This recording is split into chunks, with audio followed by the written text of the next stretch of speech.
We're spending 22 minutes today with John McEnroe. Great to have you here. Now I get it. That's why they're all sitting there in the darkened theater. I thought they were fans, long-lost fans. I have a feeling they probably are. So you're going to be playing at the Barclays in January. Tell us a little bit about that circuit. Well, we've been trying to sort of make this seniors champion circuit work for many years. I mean, Jimmy Connors started it 20-something years ago, and I played on his, and Jim Courier has taken over the mantle here in the States. We play worldwide, so right.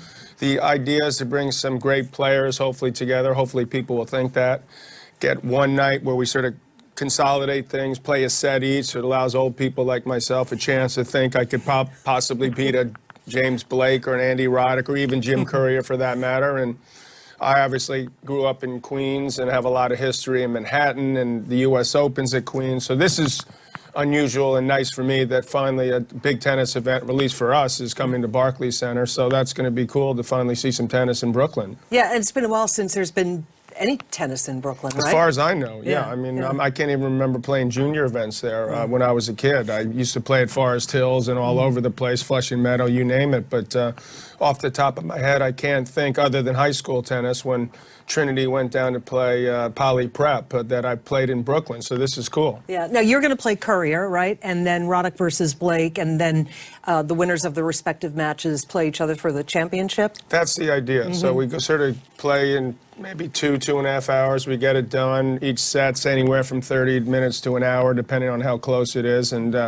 none of us like to lose, if that's your next question. So we're not out there sort of, I mean, it's not a circus or just having some fun and just showing up. And we do want to hopefully entertain, but you also ultimately want to win. And I've noticed guys like Blake and Roddick in particular, they don't like losing to me a whole lot. And I haven't been that successful, but this one-set format is at least gives me a remote chance. Yeah. How about you and Courier? Courier, Jim and I have gone at it many times over the course of the last 10 years or so. So I would say that it's sort of, I'm going to say it's slightly in my favor, but it's sort of like a 50-50 proposition. You know, I've got about close to a dozen years on him, but I've got a little bit of experience that I try to use and, you know, try to pressure him into thinking that I still got something left. So it sort of can go either way with us. So it's still very, very competitive. How do you train for something like that? Well, I train regularly anyway because I feel better as a human being to train, but I like to go to the gym and sort of work on other stuff to sort of get the body ready to take the pounding that it takes on a hard court, which is pretty difficult. You notice that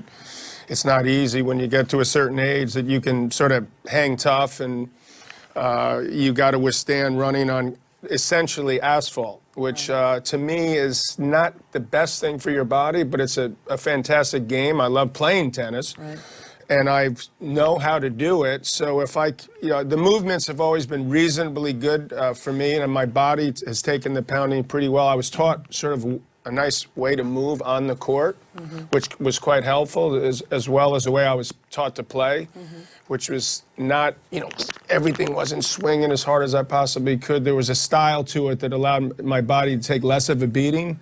That's why I can still, I'm not going to tell anyone my age, but I can still go out there and hopefully play reasonably well. Right. Now, you mentioned the fun aspect of it. Do you challenge the calls? Is there the... Well, that's in my contract now.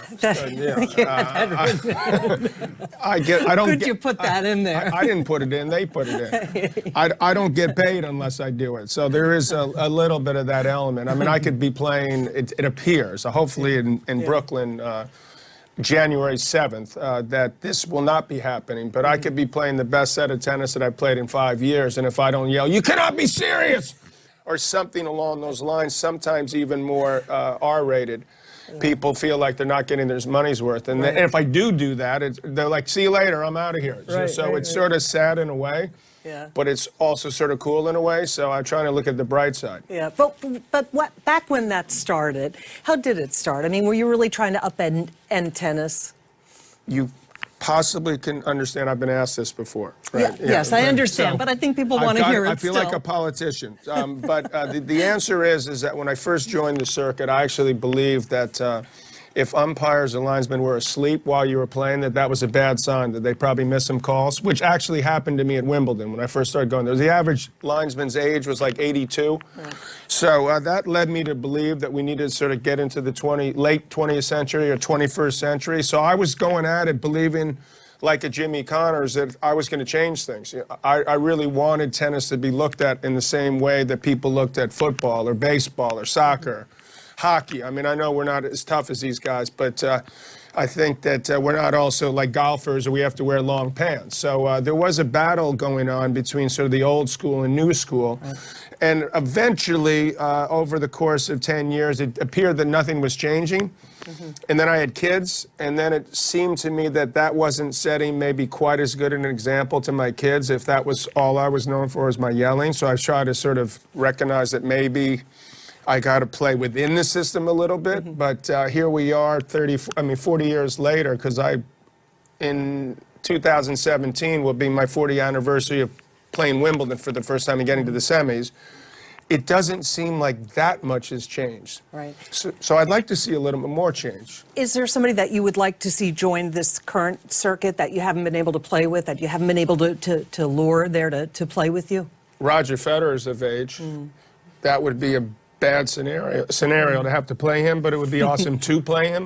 Yeah. I'm sure that he would blow me out, but you always want to play the best guys. I mean, I played anyone from Jimmy Connors to Borg to Sampras to Agassi. Roddick's 34 years of age right now. I'm 57.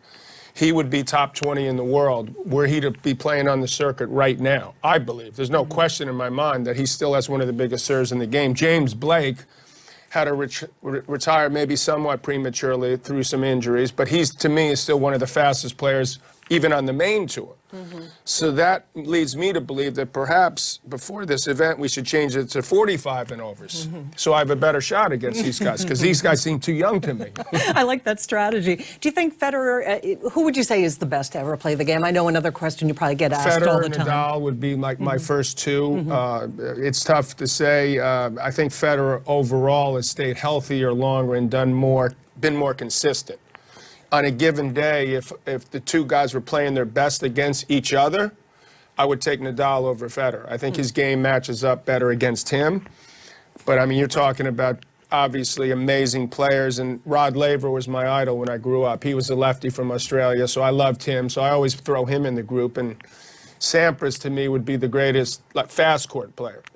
He was the most difficult guy that I ever had to play. I didn't play him much because he was quite a bit younger than me. But when he did, that's part of why my hair is completely gray now, along with my kids and a few other things. But, you know, dealing with Sampras was not fun. He's been on this circuit, too, right? He's played on the circuit. He seems somewhat ambivalent about how much he wants to play, but he could still bring it if he wants to. But why is that?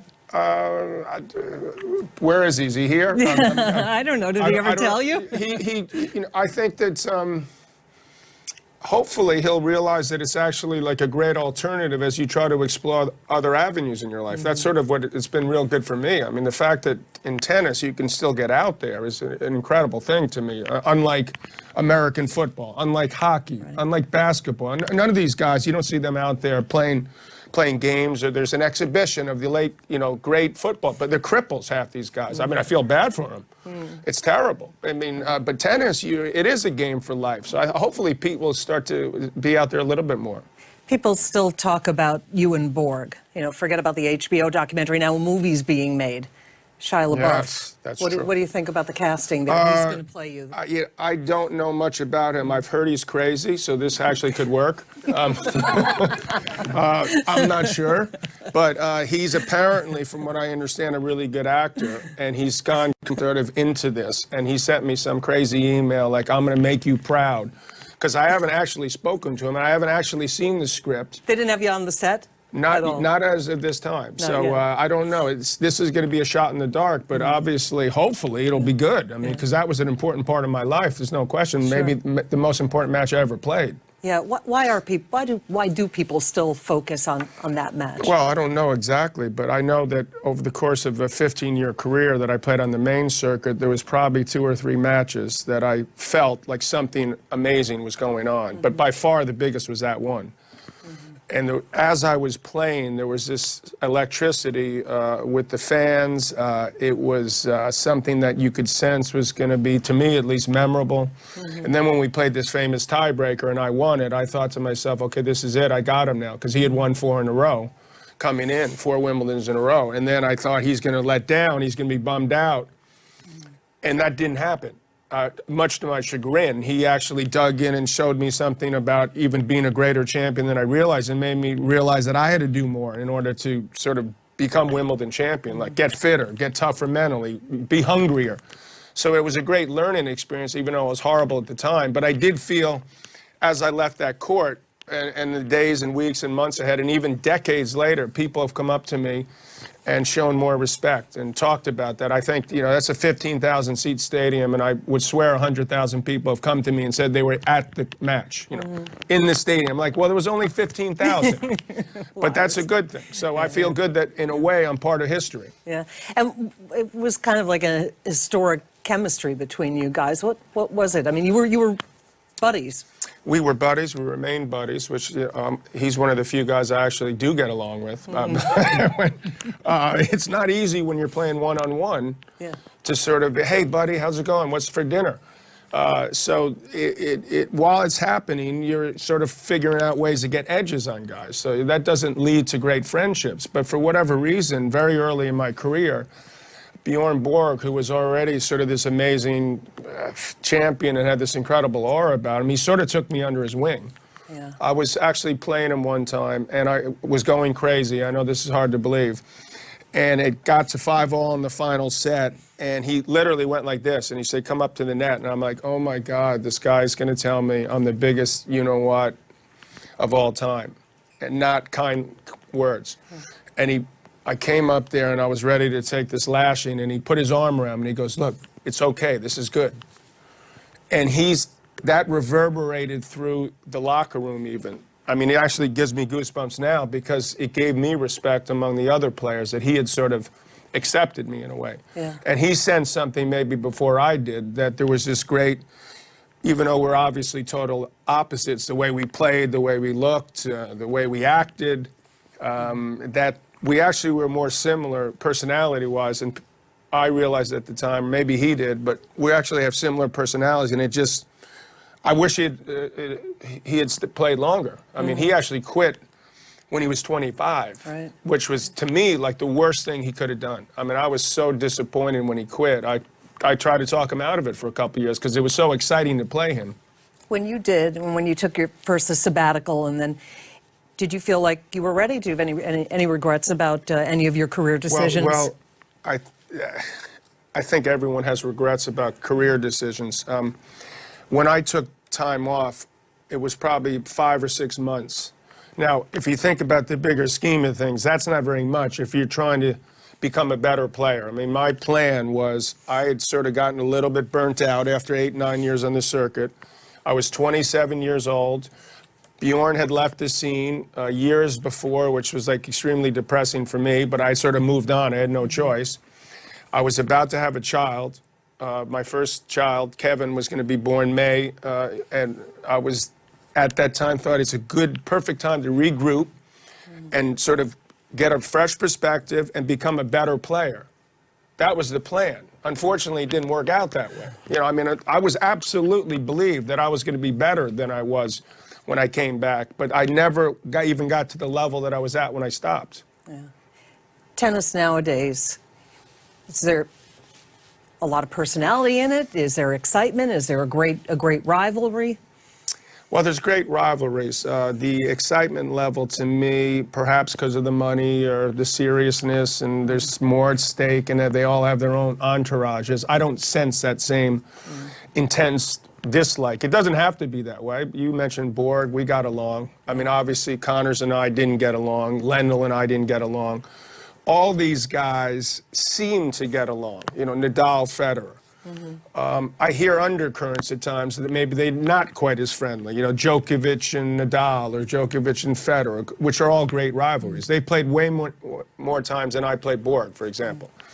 So clearly, in a one-on-one sport, that's essential, that you have great rivalries, or else it just doesn't live up to what it can. So, I mean, I think, you know, I know this isn't a big shock to you or anyone else, this huge audience we have here, that I like to see emotion on the court. I like to see players, wear their hearts on their sleeves, and so do fans. Yeah. Because we don't, I can walk in here and I'm wearing a Knicks jersey or whatever, and I grew up in New York. So no matter who, in a way, is on the team, I'm going to root for the Knicks, right? No offense to the Barclays Center, where I hope that Brooklyn gets good, because the Knicks, Nets would be great. But it's not the same in tennis. I mean, tennis, they're from all over the world, so you have to sort of have fans get to know you a little bit, or see what you're made of, what you're thinking, what you believe in. So I don't see that much of that. And I'm hoping, if I have anything to say about it, in my involvement as a sportscaster or future ex-commissioner of tennis, that I pushed along. They don't seem to be going for it. Whatever it is that I would advocate when I'm in the locker room with these guys, I try to push. I try to make them understand what's at stake. Yeah, I saw a clip of you on Jimmy Kimmel not too long ago. You mentioned Serena Williams, and the quote, from what we broadcasters do. The quote that came out of it was, "I could take her."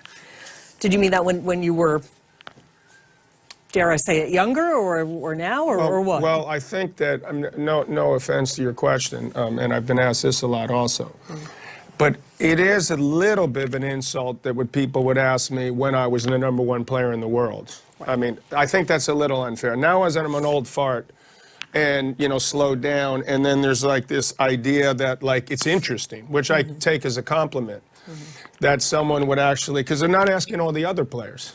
Can Serena Williams beat the number 500 player in the world? Can she beat the best college player? Can she beat the #1? They don't ask that. Can you beat Roger Federer? Right. That's in essence what people are asking.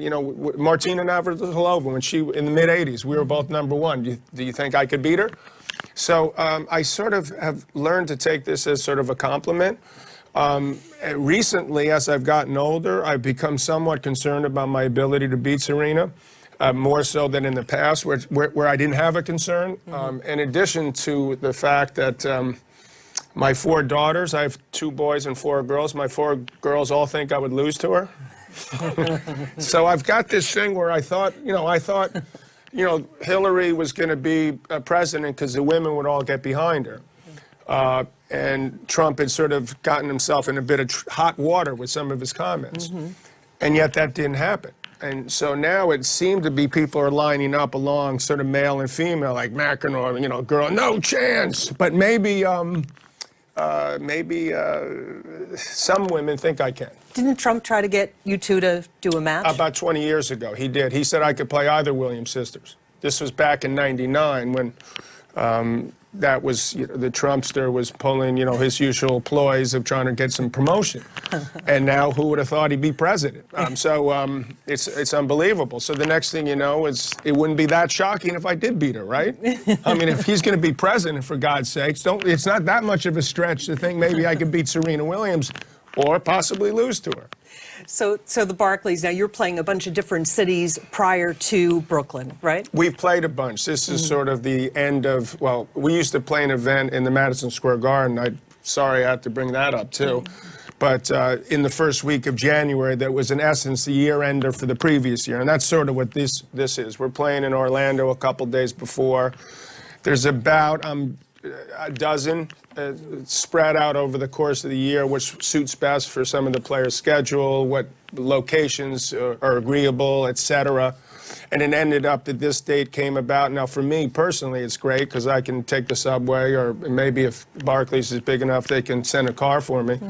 But it may be faster to take a subway from where I am. So that could work, and that would be a good story if I could beat Courier, possibly, and at least have a shot at Roddick or Blake, who I recently, the last couple of years since they've been playing, the record isn't real good against these guys. So it would be awfully nice if I could get a win in New York. Yeah. And then after you wrap at the Barclays, then it's on to your other job, being a broadcaster, commentator? Australian Open, you told me? Australian Open's Yep. going to be a good getaway, I suppose, in mid-January. You get to go down to the warm weather, and it's the first major of the year for the players. I don't go to that every year, but I think it's a fun thing to go to. Maybe I can get my wife to come with me, get a little break, and we'll see what happens. But that should be exciting, and then I'll sort of see if I still got it in me after my big Barclays win, whether I can still... I'm That trying sounds to like a remain challenge. optimistic.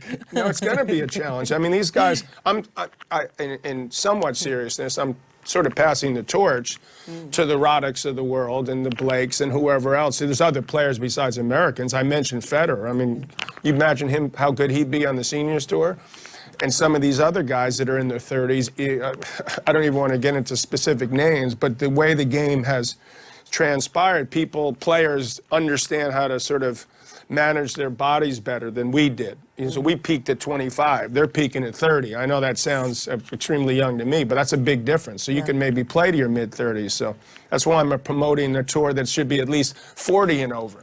But I don't run it. Courier does. So, you know, knowing he'll change the rules on me right before I go on the court with him. You mentioned your kids, 6, right? 6 kids. Yeah, not a tennis player among them? Well, 4 of my 6 played high school tennis. Okay. I don't know if that, if you get the nod for being a tennis player. It's sort of, I'm a fairly tough critic. I know that they like to play high school tennis. One of them played a year of college tennis, quit because he said he didn't like his teammates. So I'm like, okay, well, I guess you do have teammates in college. Actually, the year I was at Stanford was a great experience for me professionally, as it turned out, to prepare myself. And I think that there's, as you can imagine for my kids, there's a little bit of pressure, as not even so much as how good they are, but how they acted. Yeah. So right away it'd be like, are they going to yell like their dad, or something like that. And Nastasi told me a story, who I learned a lot from his antics. He was playing in New York, and there was this bubble, and it was like a 5-court bubble.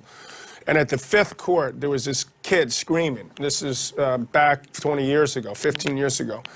And he's like, that's probably McEnroe's kid, as a joke. Well, guess what? It was McEnroe's kid.